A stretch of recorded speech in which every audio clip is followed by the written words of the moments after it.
Hey guys, this is Nick from Prestman Auto. I know y'all are at lunch, so no pressure, but I thought I would record you guys a quick video walkthrough. That way you could see if you still want to come and check out the car. I know you've had some weird experiences of the other ones, like you mentioned, so I don't want to waste any more of your time. It sounds like you've already been through it enough. So what I'm going to do is I'm going to walk all the way around the car. We're going to look for any dents, any scratches, any kind of blemishes in the outside, so that way you know everything ahead of time.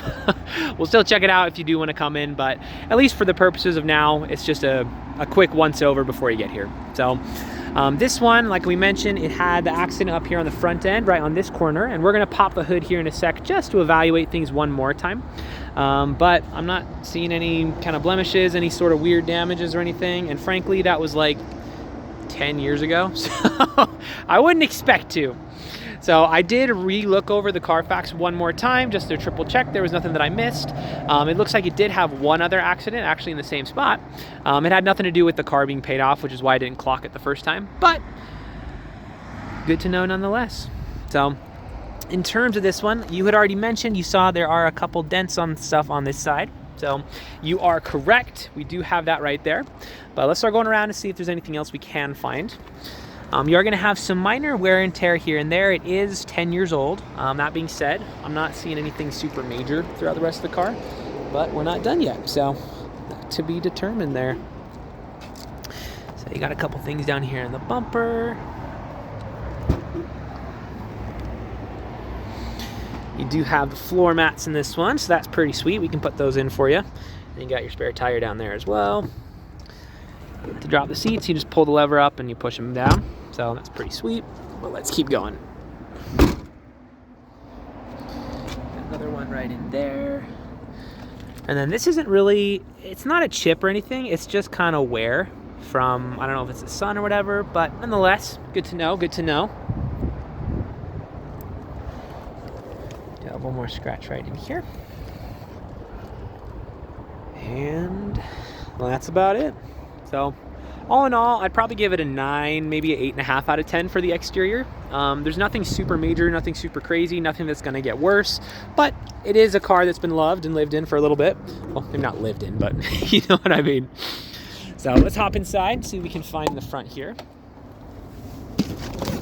All right, so it looks like this is some kind of seat cover. However, it was installed, I believe it was professionally installed. So I don't want to try and take it off. This is about as good as I could get it off, was this little bit right here.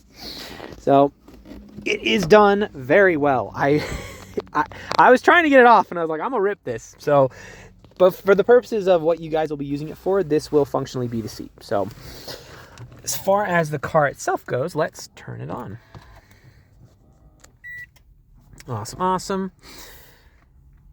So as far as features go, you have quite a few of them. I imagine you're probably pretty familiar with most of them, but just to make sure everything's working, let's check the basic things. Let's turn on the audio here real quick.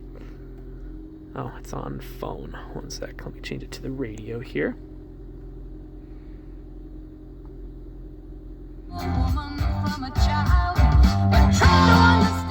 Very nice, so good stuff there. Let's make sure your AC is working. We're just checking the basics so far. Beautiful, beautiful. Windows roll down and up, down and up. Lights are all working. Good stuff there. You also have a sunroof up top here, so that's pretty cool. You know, well, frankly, it's not like the most useful feature in the world. Like the days you will need a sunroof are like not that many, but it is really cool. I actually like the sunroofs a lot just for the cool factor. So other than that, I mean, obviously your mirrors move, you got your regular cruise control and stuff, so pretty straightforward. Up here is gonna be more of your driving eco features and stuff. So I tried to figure out how to get the exact miles per gallon, and I did take it on a drive a little while ago, just to see what it would be like on the drive. I think I had it at like 42, so I don't remember what it was. I'll send you a picture of that though, so you have that. But I couldn't figure out how to get the running average. So if you know something I don't, awesome. I'm more than happy to, you know, pull it up. I just don't know how to do it. So but other than that, I mean, obviously the car drives great. No warning lights on the dash, no cracks in the windshield or anything. So really no complaints, to be totally honest with you. we'd love to have you. We'd love for you to check it out if you would like. If not, just let me know, and I will support you in any way that I can. Like I said, I have no plans to salesman down your throat, so I'm here for you in whatever way is most useful. So we'll talk soon, and I hope your lunch is delicious.